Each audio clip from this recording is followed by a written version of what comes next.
ഒരു 15 വയസ്സുള്ള നല്ല സ്മാർട്ടായ ഒരു കുട്ടി. ഉം. പെട്ടെന്നൊരു ദിവസം അവളുടെ 2 കാലുകൾക്കും ഒരു ബലക്കുറവ്, നടക്കാൻ പറ്റുന്നില്ല. അയ്യോ. പതിയെ പതിയെ തീരെ വയ്യാതെയായി. അവസാനം വീൽചെയറിലായി. ഒന്ന് ഓർത്തു നോക്കൂ, ആ പ്രായത്തിലുള്ള ഒരു കുട്ടിക്ക് താങ്ങാൻ പറ്റില്ല. എത്ര ഭീകരമായിരിക്കും ആ അവസ്ഥ.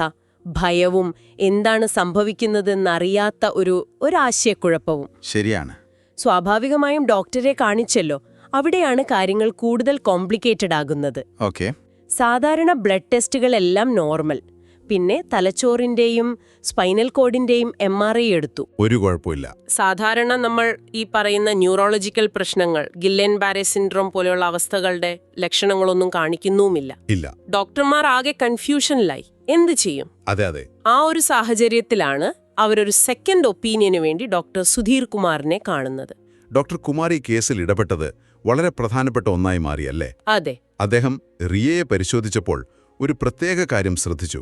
ഹൂവേഴ്സ് സൈൻ എന്ന് പറയും. ഹൂവേഴ്സ് സൈൻ അതെന്താണ്? അതായത് ഇപ്പം നമ്മളൊരു രോഗിയോട് ഒരു കാൽ ഉയർത്താൻ പറയുമ്പോൾ മറ്റേ കാലിൽ, അതായത് നിലത്തുറപ്പിച്ചിരിക്കുന്ന കാലിൽ അറിയാതെ ഒരു ബലം വരും. സ്വാഭാവികമാണത്. ശരിയാണല്ലോ. എന്നാൽ ഈ ഫങ്ഷണൽ വീക്ക്നെസ്, അതായത് ശാരീരികമല്ലാത്ത ബലക്ഷയമുള്ളവരിൽ അവര് ബലമില്ല എന്ന് പറയുന്ന കാലിൽ പോലും ഈ ഒരു അറിയാതെയുള്ള ബലം കാണാൻ പറ്റും. ഓ, അപ്പൊ ബോധപൂർവം ശ്രമിക്കുമ്പോൾ ബലമില്ല, പക്ഷെ അറിയാതെ പേശികൾ പ്രവർത്തിക്കുന്നുണ്ട്. അതെ. അതായത് ശ്രദ്ധിക്കാത്തപ്പോൾ ആ കാലിലെ പേശികൾക്ക് ബലം കൊടുക്കാൻ പറ്റുന്നുണ്ട്. ഇതൊരു ശാരീരിക പ്രശ്നമല്ല, മറിച്ചൊരു സൈക്കോളജിക്കൽ റൂട്ട് ഉണ്ടാവാം എന്നതിൻ്റെ ഒരു സൂചനയാണ്. ഇതൊരു 100% ഉറപ്പുള്ള ടെസ്റ്റൊന്നുമല്ല, പക്ഷേ ഒരു പ്രധാനപ്പെട്ട ക്ലൂ ആണ്. അതെ, ഒരു പ്രധാനപ്പെട്ട ക്ലൂ. ഈ ഒരു സൂചന കിട്ടിയപ്പോൾ ഡോക്ടർ കുമാർ കുറച്ചുകൂടി ആഴത്തിൽ ചിന്തിക്കാൻ തുടങ്ങി. അദ്ദേഹം റിയയോടും പേരൻസിനോടും സംസാരിച്ചു.